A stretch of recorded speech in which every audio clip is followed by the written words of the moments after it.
뉴스로봇 특징 주인 권다영입니다. 현재 많은 클릭을 받고 있는 뉴스들 확인해 보겠습니다. 첫 번째 뉴스입니다. 브렉시트 이후 모든 조치 준비됐다. 각국 중앙은행 환율 전쟁 임전 무태 뉴스입니다. 이 브렉시트로 인해서 글로벌 외환 시장이 혼돈에 빠졌습니다. 파운드화가 폭락하면서 세계 통화 균형이 깨지고 이로 인해서 환율 전쟁이 시작된 건데요. 일본에서는 엔고 현상에 대해서 강하게 시장 개입을 하겠다고 밝혔고요. 미국에서도 민감한 반응을 보였습니다. 중국에서는 지준율 추가 인하를 시사했고요. 우리나라 한은에서도 현재 대응책을 마련 중이라고 합니다. 두 번째 뉴스 만나보시죠. 항공 정유사 은행 환 리스크 초비상 뉴스입니다. 이 브렉시트에 따른 금융 및 현물 시장 변동 가능성에 대비해서 현재 대책을 마련하고 있다고 하는데요. 특히 항공사와 정유 회사들은 원달러 환율이 상승하면서 외화 부채가 늘거나 재고 평가손이 급증할 것을 우려하고 있습니다. 또한 은행에서도 이 국제 결제 은행 비중 자기 자본 비율 하락을 막기 위해서 현재 비상 대책을 강구하고 있다고 합니다. 세 번째 뉴스입니다. 커지는 슈퍼 추경론 최대 26조 필요 뉴스입니다. 이 현대경제연구원에서 보고서를 내놨습니다. 최대 26조 6천억 원이 넘는 추경이 필요하다는 내용인데요. 이 구조조정발 내수 불안과 브렉시트로 인한 불확실성이 커졌기 때문입니다. 하지만 한편에서는 이런 상황 속에서 재정 지출 효과가 떨어지기 때문에 구조조정 악영향을 차단하는 데만 이 추경을 해야 한다는 의견을 내놓기도 했고요. 정부에서는 추경에 대해서 28일에 발표할 예정이라고 합니다. 다음 뉴스입니다. 신동빈 경영권 방어 성공했지만 뉴스입니다. 이 신동빈 롯데그룹 회장이 신동주 전 일본 롯데홀딩스 부회장으로부터 경영권을 지켜내는데 성공을 했습니다. 이번이 세 번째로 지켜낸 건데요. 하지만 앞으로 남아있는 검찰 수사와 경영권에 대한 재발 가능성이 있기 때문에 넘어야 할 산이 적지 않다는 평가입니다. 다음 뉴스입니다. 반도체 패키징이 뭐길래 삼성 별동대 꾸려 기술 개발 뉴스입니다. 이 삼성전자가 아이폰 7용 모바일 애플리케이션 파운트리를 대만 앱 TSMC사에 뺏긴 것이 이 패키징에서 밀렸기 때문이라고 분석을 했는데요. 이에 그룹 차원에서 반도체 칩을 인쇄 회로 기판 없이 패키징하는 기술을 집중적으로 개발하고 있다고 합니다. 마지막 뉴스입니다. 북미 최대 통신사 버라이즌 KT와 5G 기술 표준 만든다 뉴스입니다. 이 KT와 버라이즌이 5G 기술 규격을 통일하는 내용의 MOU를 체결을 했습니다. 현재 세계 각국 통신사들이 5G 기술 개발에 앞다퉈 나서고 있긴 하지만 국제 표준 규격으로 인정받은 기술은 현재 없는 상황이기 때문에 KT는 이 기술을 선도하겠다는 것을 목표로 내걸었습니다. 지금까지 뉴스 확인해봤고요. 관련 특징주들 확인해보겠습니다. 그래도 오늘 시장이 장 초반보다는 분위기가 좀 좋아지고 있는 상황입니다. 항공주들 함께 살펴보시죠. 이 항공주들 환 리스크로 인해서 오늘 하락하는 모습인데요. 아시아나항공과 대한항공 모두 2% 넘는 하락세가 연출이 되고 있습니다. 다음으로 SK텔레콤 함께 살펴보실까요? 스마트홈 서비스를 공급했다는 소식에 외국계 매수가 들어오면서 강세를 이어가고 있습니다. 현재 2% 넘는 강세 이어가면서 21만 3천 원 선에서 거래되고 있습니다. 다음으로 농심도 상승하고 있는데요. 이 신라면 효과로 8개 해외 자회사에서 1분기 실적이 증가했다는 소식입니다. 현재 2.67% 상승하면서 36만 4천 원 선에서 거래되고 있습니다. 지금까지 뉴스로봇 특징 주인 권다영이었습니다. 네, 시장의 이슈와 관련 종목들 면면을 파헤쳐보는 시간입니다. 뉴스로봇 특징주 토지인베스트먼트 김영석 대표 나와 계십니다. 어서 오세요. 네, 안녕하세요.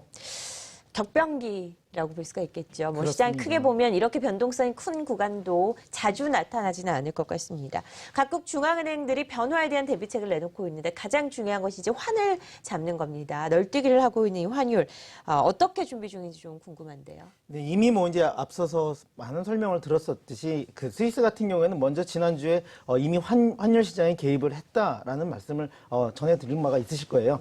네. 반대로 얘기하면 또 하나는 일본 시장, 특히 이제 아베노믹스가 시작되면서 200조엔 이상을 찍어냈는데 4년 동안 찍어낸 걸 단 4시간 만에 원복을 시켰단 말이죠. 네. 이러한 부분들 경제 관련돼서 대놓고 이제 환율 전쟁을 시작하겠다라고 하는 이런 부분들, 궁극적으로는 달러 강세로 가는 이 현상을 막겠다라고 하는 부분이고요. 이러한 부분들 지켜보다 보면은 이제 결국에는 이거에 대한 종착역이 어디로 향할까? 이게 결국엔 투자의 가장 중요한 포인트가 아닐까 싶습니다. 특히 이제 금리 인상 카드를 만지고 있는 미국 같은 경우에는 이런 부분들이 미국 금리 인상에 대한 부분들 그 쉽게 현 시점에서 단언하기 어렵다라는 부분. 특히 올해 안에는 금리 인상 오히려 금리 인상이 아닌 금리 인하의 압박까지도 받고 있는 이런 상황 속에서 말 그대로 혼란의 시기겠지만 궁극적으로 봤을 땐 투자의 환경, 유동성에 대한 부분들이 어떻게 보면 극적인 반전이 일어날 수 있는 좋은 타이밍이다라는 부분 한번 말씀드려볼 수 있을 것 같아요.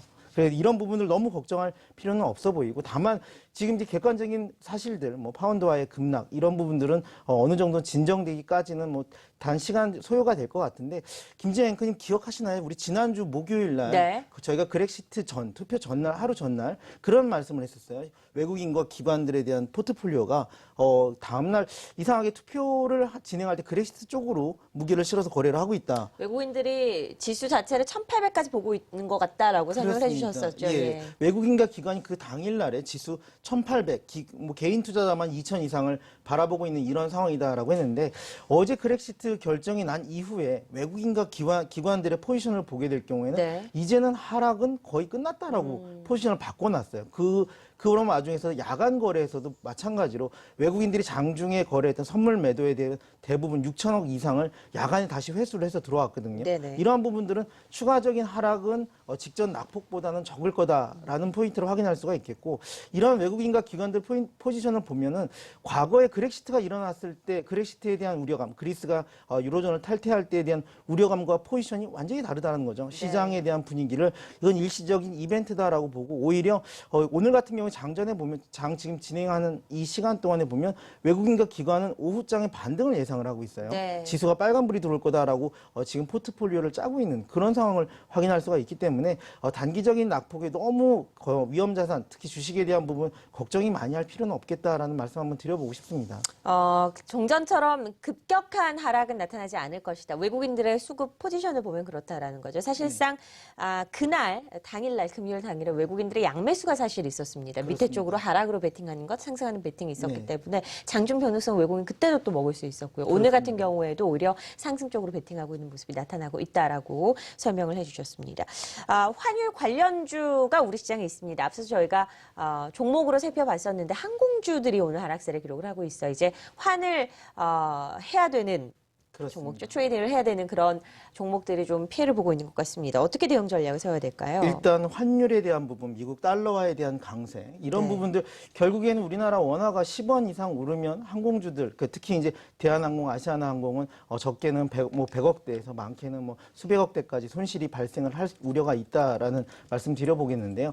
이러한 부분들도 어쩔 수 없이 맞고 가야 되는 부분이다. 하지만 오늘같이 이러한 급락, 악재로 인해서 추후에 실적 모멘텀을 발휘할 수 있는 지금 오늘까지의 하락은 여태까지 이러한 우려감을 반영됐다라고 보고요. 시장에서 봤을 때도 마찬가지로 외국인과 기관들 마침 제일 중요한 수급이죠. 아무리 시장이 무너진다 하더라도 관련 종목들을 이끌어서 올려줄 수 있는 게 수급이기 때문에 이러한 종목들을 봤을 때 외국인과 기관은 오히려 지금 사고 있다. 라는 부분을 좀 눈여겨보셔야 될 것 같아요. 지금 이 이상 더 나빠질 게 있을까라는 것도 한번 머릿속에 염두를 해보실 필요가 있겠고요. 실적에 대한 부분에 환율까지 한번 다 몰아갖고 하루 이틀에 다 맞았다라고 생각하면 장기적으로 봤을 때 긍정적으로 디스카운트 효과는 충분히 누리고 있다라는 거 이런 부분 한번 염두에서 접근해 보시면 어떨까라는 말씀 드려보고 싶습니다. 최악의 국가는 지나가고 있다라는 게 전체를 통찰하는 한마디인 것 같습니다.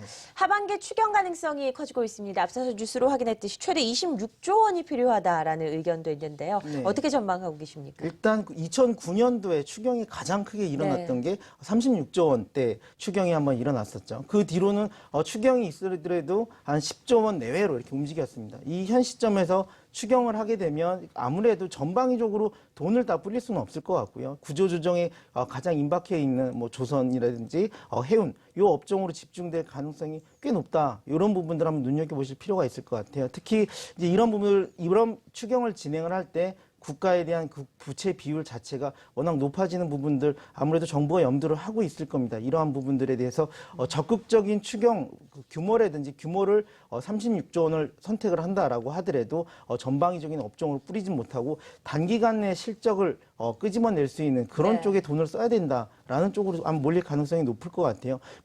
그렇게 됐다라고 한다면 지금 같은 경우에 이제 한진해운이라든지 현대상선이라든지 이런 쪽으로 돈이 몰릴 가능성이 꽤 높은 그런 부분들이고요. 특히 이제 뭐 한진해운 같은 경우에는 800억 가까이 규모로 해운 그 항로에 대한 부분을 매각했다라는 소식이 오늘 그래도 시장에서 강세를 보이고 있는 이런 모습이거든요. 그러니까 자구 체계 플러스의 추경으로 조금만 도와주면 일어날 수 있을 것 같은 그런 회사들이 있다라고 하면 추경 쪽에서는 아마 그런 쪽으로 집중하지 않을까라는 의견 드려보고 싶습니다. 알겠습니다. 시장에 대한 이전 뉴스들을 통한 종목들까지 확인해 봤습니다. 투자인베스트먼트 김영석 대표였습니다. 고맙습니다. 네, 감사합니다.